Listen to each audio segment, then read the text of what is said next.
નમસ્કાર દોસ્તો, MTV ન્યૂઝમાં સ્વાગત છે તમારું। તો બનાસની બેન જ્ઞાનીબેન ઠાકોરને લઈને મહત્વના સમાચાર સામે આવી રહ્યા છે।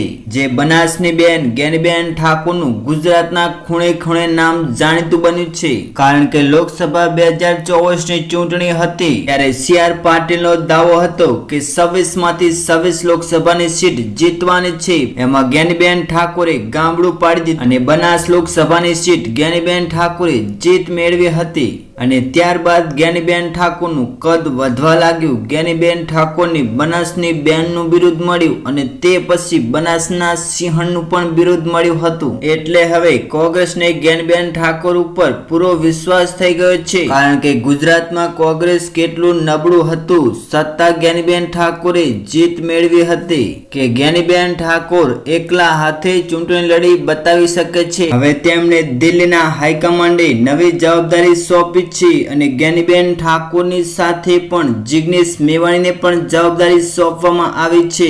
જે જમ્મુ કાશ્મીરમાં વિધાનસભાની ચૂંટણી યોજાવાની છે અને 3 તબક્કામાં ચૂંટણી થવાની છે।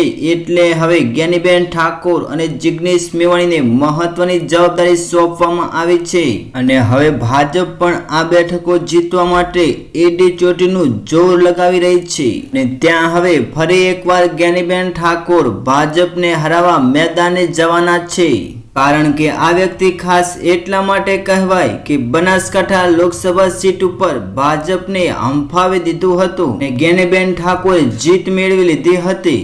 એટલે હવે જ્ઞાનીબેન ઠાકોરને જમ્મુ કાશ્મીરમાં સ્ટાર પ્રચારકની જવાબદારી સોંપવામાં આવી છે।